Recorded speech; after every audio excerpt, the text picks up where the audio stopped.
Hello everyone, आप सब कैसे हैं। मैं उम्मीद करता हूं कि बहुत अच्छे होंगे और अपनी पढ़ाई को बहुत अच्छे से कर रहे होंगे। मैं आकाश कुमार बढ़ाना आईसीटी वर्चुअल क्लासरूम में आपका बहुत बहुत स्वागत करता हूं मेरे प्यारे बच्चों। जैसे आपको बताया मेरे प्यारे बच्चों, बेसिकली हमारी 6th क्लास है और 6th क्लास के अंतर्गत हम लोग देख रहे हैं हमारे अतीत फर्स्ट जो हमारी बुक है हिस्ट्री की, और उसका पहला ही चैप्टर चल रहा है कब, क्यों, कहाँ और कैसे। उनको हम लोग आपका देख रहे थे।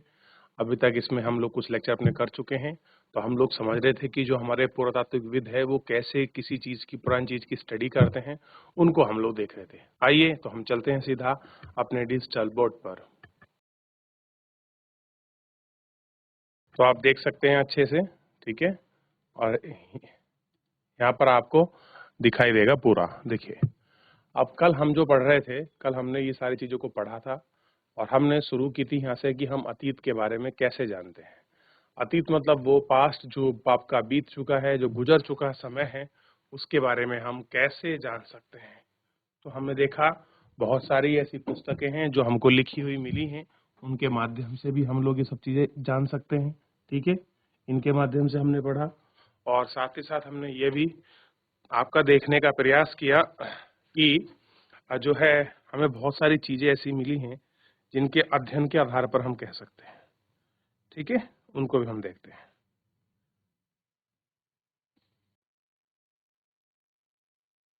आगे बढ़े। देखिए, आपने देखा ये हमारी आपका पांडुलिपि है। पांडुलिपि किस प्रकार काम करती है आप इसको देख सकते हैं। पांडुलिपि होती क्या है, जो चीज हम लोग हाथ से लिखते हैं वो पांडुलिपि है, क्योंकि सबसे पहले भोजपत्र और इत्यादि जो आपके ताड़ पत्रों पर ही लिखे जाते थे, या फिर ताम पत्र या पत्थरों पर उन चीजों को लिखा जाता था, ठीक है। तो ये हमने इन सारी चीजों को देख लिया, ठीक है। आगे बढ़े।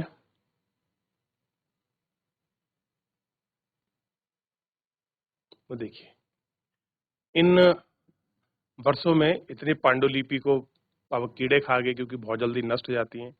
कुछ वहाँ तमिल में लिखी हैं, कुछ इस प्रकार से जो है पत्थरों पर स्क्रिप्ट लिखी हुई थी। हम बात कर रहे थे कुछ आपके पुरातत्वविद की और माध्यम भी तो है जिनके माध्यम से ये खोज करते हैं। और आप इन 3 चित्रों को आप गौर कर देखिए, आपको क्या नजर आता है इन 3 चित्रों में, फिर हम आगे बढ़ेंगे।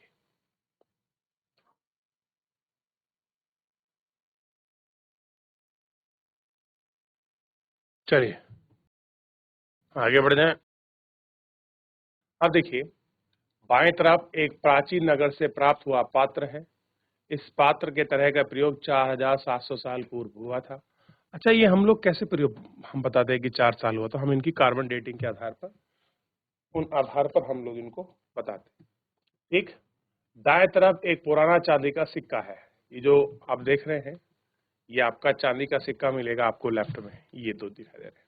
इस तरह का प्रयोग 2500 साल पूर्व हुआ था। हमारे प्रयोग में आज भी आने वाले सिक्के से ये किस प्रकार भिन्न है, कि जो सिक्का हम वर्तमान में यूज कर रहे हैं और जो मिला है, इन दोनों के बीच कैसा डिफरेंसेस है और कैसा ये डिफरेंस आपको दिखाई देता है, आपको बेसिकली ये बताना है। बस यही जानने का प्रयास कर रहा है। तो इतना हम लोग देख चुके थे और पूरी रोमांचक कहानियों को हम लोग इसमें पढ़ चुके थे। आगे बढ़ते हैं और देखते हैं और क्या स्थिति है इसकी। देखिए, पुरातात्विकविद जानवर, चिड़िया तथा मछलियों की हड्डी को ढूंढते हैं।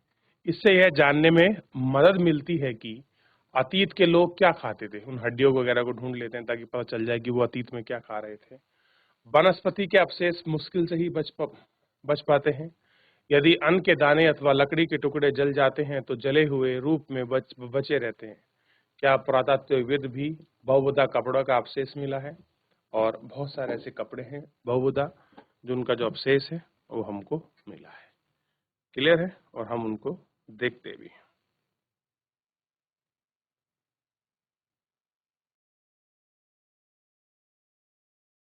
चलिए, पांडुलिपियां अभिलेख तथा पुरातत्व से ज्ञात जानकारी के लिए हमें इतिहास प्राय शब्द स्रोत का प्रयोग करते हैं। इतिहासकार उन्हें कहते हैं जो अतीत का अध्ययन करते हैं।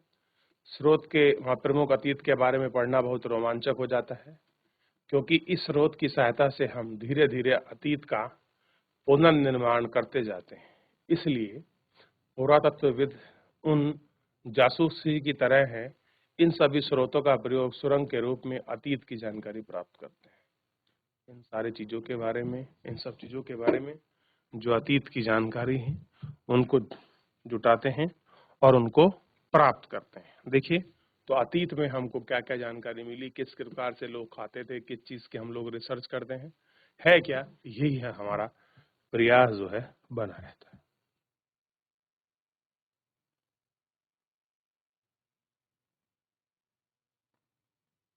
चलिए आगे बढ़ जाएं।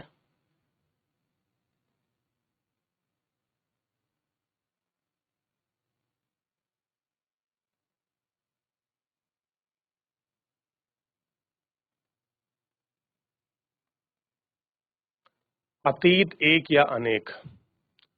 क्या तुमने इस पुस्तक के शीर्षक में हमारे अतीत पर ध्यान दिया? यह अतीत शब्द का प्रयोग बहुवचन के रूप में किया गया है।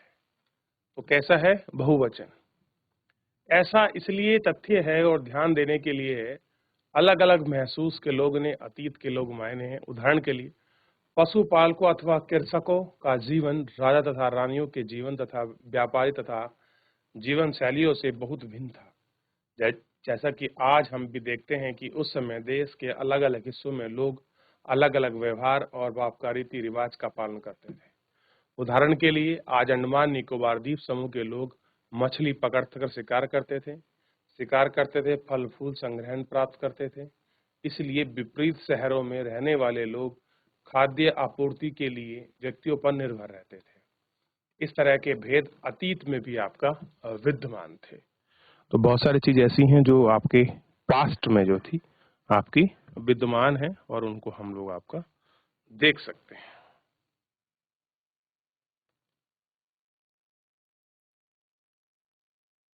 देख लिया। इसके अतिरिक्त एक अन्य तरह का भेद है। उसी समय शासक अपनी विजय का लेखा जोखा रखते थे। यही कारण है कि हम शासक तथा उनके द्वारा लड़खड़ाई जाने वाली लड़ाइयों के बारे में काफी कुछ जानते हैं, जबकि शिकार, मछुआरे, गृह संग्रह, पशुपालक आदि आम आदमी के प्राय में कार्य में लेखा जोखा आपका नहीं रखते हैं। पुरातत्वविद की सहायता से ही हम जीवन को जानने में मदद मिलती है। उनकी अभी भी इसके बारे में कुछ जानकारियां शेष है। कैसे हैं? कुछ जानकारी आपकी शेष रूप में हमको देखने के लिए मिल जाएगी।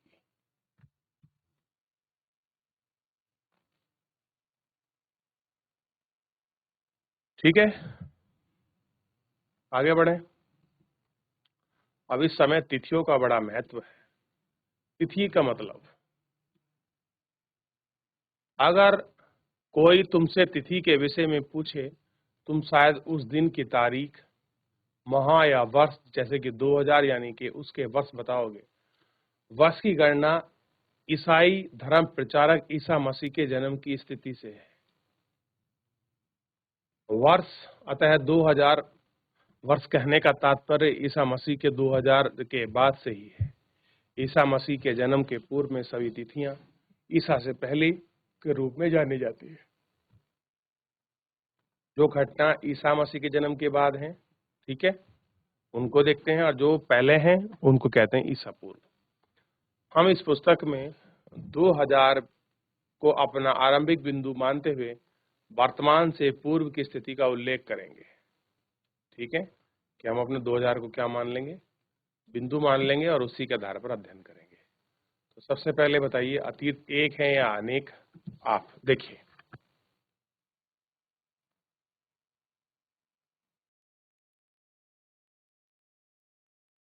चलिए हो गया। तो आपने देख लिया रीति रिवाज के बारे में कि अतीत एक है या अनेक। ठीक है,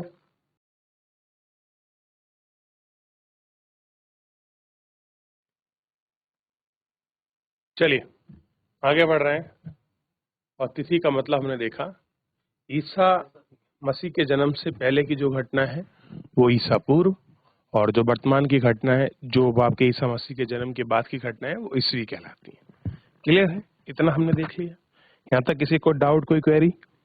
मेरे प्यारे बच्चों, क्योंकि चैप्टर आपका समाप्त हो चुका है, इसलिए मैं आपसे पूछ रहा हूँ, किसी कोई क्वेरी है, किसी कोई डाउट है तो आप मुझसे पूछ सकते हैं।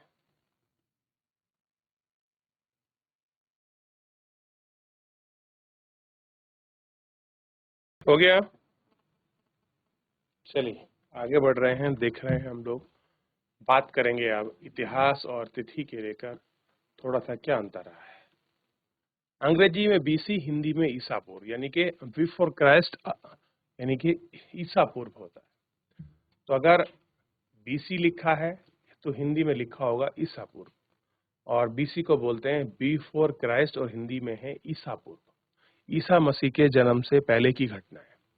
कभी कभी तुम तिथियों से पहले एडी यानी कि हिंदी में लिखा एनो डो डामिनी, दो लेटर शब्द का बना जिसका तात्पर्य है ईसा मसीह के जन्म से।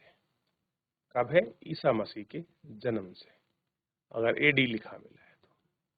कभी कभी एडी की जगह सीई या बीसी की जगह आपका बीसीई का प्रयोग होता है। सीई अक्षर का प्रयोग कॉमन एरा और बीसीई का प्रयोग कॉमन बिफोर कॉमन एरा के लिए होता है।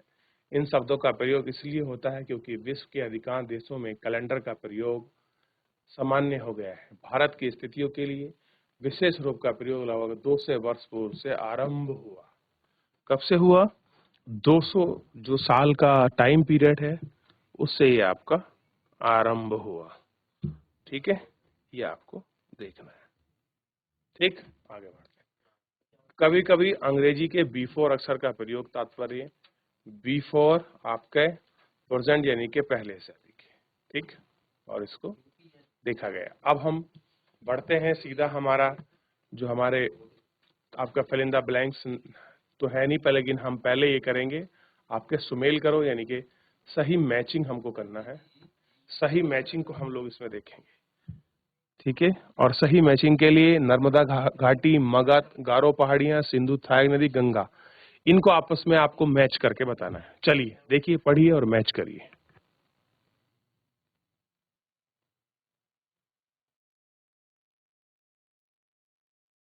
चलिए अब आप मुझे बताइए सबसे पहले कि नर्मदा घाटी क्या था, आरंभिक कृषि कहाँ हुई। ठीक, तो ये तो था नगर बने।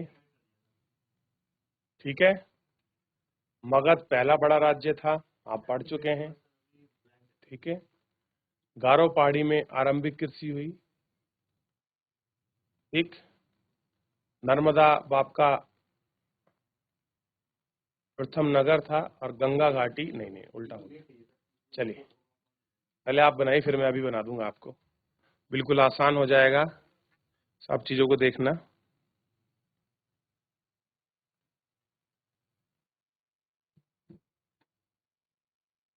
देखिए सबसे पहले आप ध्यान दीजिए इस पर। अगर हम सबसे पहले देखते हैं क्या आपका नर्मदा घाटी वाले पार्ट को,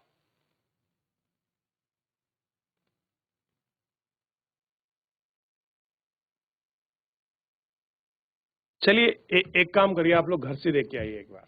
मगध कैसा आपका पहला बड़ा राज्य बना, गारो में कैसे आरंभिक आपका कृषि हुई, सिंधु नदी में कहाँ प्रथम नगर मिले, और गंगा घाटी में पहला कैसे संगठन और आखेट वाला राज्य बना, ये आपको देखना है और इसी पर आपको बात करनी है। ठीक है, इन सब चीजों को आप बेसिकली गौर करके देख लें।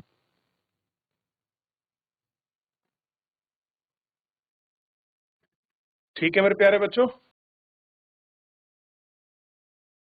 तो इस तरीके से आप इनको अच्छे से देख सकते हैं, पढ़ सकते हैं कि कहाँ पर प्रारंभिक नगर था, आखिर तक कहाँ तक हो रहा था, सब कुछ यही चैप्टर से संबंधित है। तो फिलहाल आज के लिए इतना ही, मिलेंगे नेक्स्ट लेक्चर में। धन्यवाद।